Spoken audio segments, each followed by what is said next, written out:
मैं ये मानता हूं कि मनोहर लाल जी की वजह से, उनकी छवि की वजह से जेजेपी को भी बड़ी हानि हुई। जो छोटा मोटा आज लोगों में सेंटिमेंट पैदा हुआ है तो इसीलिए हुआ। उनकी जगह कोई और मुख्यमंत्री होता और दुष्यंत उप मुख्यमंत्री होते तो शायद हालात भिन्न होते। हरियाणा में 4.5 साल तक साथ में सरकार चलाने वाली बीजेपी और जेजेपी के नेताओं को अब कई जगहों पर लोगों के भारी आक्रोश का सामना करना पड़ रहा है। भाजपा उम्मीदवारों और जेजेपी के बड़े नेताओं को लोग कई जगहों पर गांव तक में नहीं घुसने दे रहे। अब इस पर सफाई देते हुए जेजेपी ने पूर्व सीएम मनोहर लाल खट्टर को ही इस सारी समस्या का जड़ बता दिया। जजपा के प्रधान महासचिव दिग्विजय चौटाला ने कहा कि लोग दुष्यंत से नहीं बल्कि खट्टर से नाराज थे। उनकी छवि से पार्टी को नुकसान पहुंचा है। इतना ही नहीं, दिग्विजय ने यहां तक कह दिया कि अगर खट्टर की जगह कोई और मुख्यमंत्री होता तो लोगों का आज इतना विरोध नहीं देखना पड़ता। मैं मानता हूं कि मनोहर लाल जी की वजह से, उनकी छवि की वजह से जेजेपी को भी बड़ी हानि हुई है। मनोहर लाल जी की जो छवि थी, दुष्यंत से लोग नाराज नहीं थे। दुष्यंत को जब मनोहर लाल के साथ देखते थे, मनोहर लाल जी के साथ जब खड़ा देखते थे तो लोग ये कहते थे कि दुष्यंत जी इनके साथ आप खड़े अच्छे नहीं लगते, हमारा गुस्सा गुबार इन पे है। और वही मुझे लगता है कि जो छोटा मोटा आज लोगों में सेंटिमेंट पैदा हुआ है वो इसीलिए हुआ। उनकी जगह कोई और मुख्यमंत्री होता और दुष्यंत उप मुख्यमंत्री होते तो शायद हालात भिन्न होते। ये बात समझने में 4.25 साल लग गई जी आपको। कई बार लग जाता है टाइम, कई बार अपने घर के अंदर क्या माहौल पनप रहा है, बाहर क्या हो रहा है, इसको पनपने में समय लगता है, इसको समझने में कई बार समय लग जाता है। आपको भी लग जाता है कई बार। निजी नुकसान होगा इससे, आपने नुकसान नहीं होगा, इसीलिए तो हम लोगों को मना रहे हैं, लोगों के पास जा रहे हैं। कोई हमारे से अगर मायूस है, किसी बात को लेकर हताश है, हम उनसे चर्चा करें। वहीं लगातार पार्टी छोड़कर जा रहे नेताओं पर चुटकी लेते हुए दिग्विजय चौटाला ने कहा कि वर्तमान हालात में हमें ये तो पता चल गया कि हमारा कौन है और समय के लिए कौन है।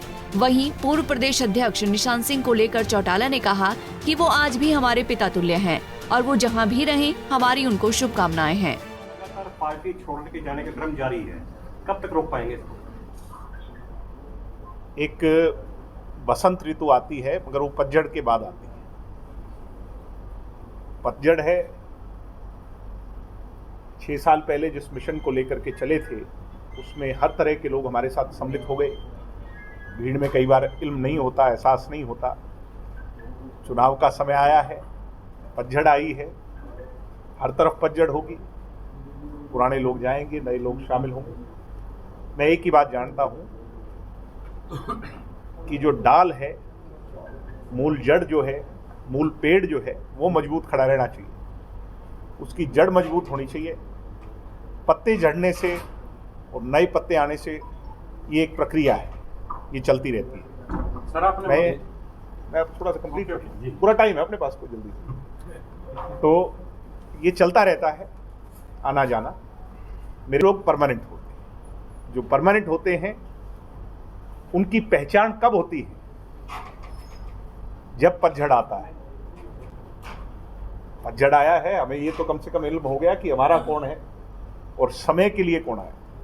निशांत सिंह जी पत्ता है या जड़ था, क्या समझते हैं? निशांत सिंह जी मेरे परम आदरणीय, मेरे फादर लाइक फिगर, बहुत नेक इंसान, बहुत अच्छे इंसान, और मैं ताउम्र वो जहाँ भी रहेंगे, जिस भी हाल में रहेंगे, मैं उनकी इज्जत करूंगा। बहुत अच्छे आदमी हैं। वो एक बात कहते थे, अपने जात से बड़ी जमात, जमात कहते थे पार्टी को, जात कहते थे इस कैपेसिटी के अंदर, जात कहते थे कि एक इंडिविजुअल से बड़ी जो है एक ऑर्गेनाइजेशन होती है। मैं उन्हीं की बात को मानता हूं कि जमात बड़ी होती है भाई। आपकी पार्टी का मैं इतना ही कहूंगा कि वो एक अच्छे आदमी थे। हमारे दल में उनका बहुत सम्मान था। जब तक रहे हमने सब ने उनकी बहुत इज्जत की, उनको बहुत आदर दिया। अब जहां भी उन्हें जाएं वो उनको मुबारक, शुभकामनाएं हमारी उनके साथ हैं। बता दें कि बीजेपी से गठबंधन टूटने और सत्ता से बाहर होने के बाद से जेजेपी पर मुसीबतों का पहाड़ टूट पड़ा है। एक तरफ जहां एक के बाद एक करके नेता पार्टी छोड़ रहे हैं, तो वहीं बड़े नेताओं को लोगों के भारी विरोध का सामना करना पड़ रहा है। इन सब के बीच पहली बार राज्य में बीजेपी का सबसे बड़ा चेहरा माने जाने वाले पूर्व सीएम मनोहर लाल खट्टर पर जेजेपी की ओर से इतना तीखा बयान आया है। अब बीजेपी अपने पूर्व सहयोगी पर किस तरह पलटवार करती है, देखना दिलचस्प होगा। फतेहाबाद से रमेश कुमार, पंजाब केसरी टीवी। हमसे जुड़े रहने के लिए हमारे YouTube चैनल को सब्सक्राइब करें और नई वीडियो की नोटिफिकेशन के लिए बेल आइकॉन को दबाएं। अगर आप ये वीडियो Facebook पर देख रहे हैं तो लाइक जरूर करें और ज्यादा से ज्यादा शेयर करें। धन्यवाद।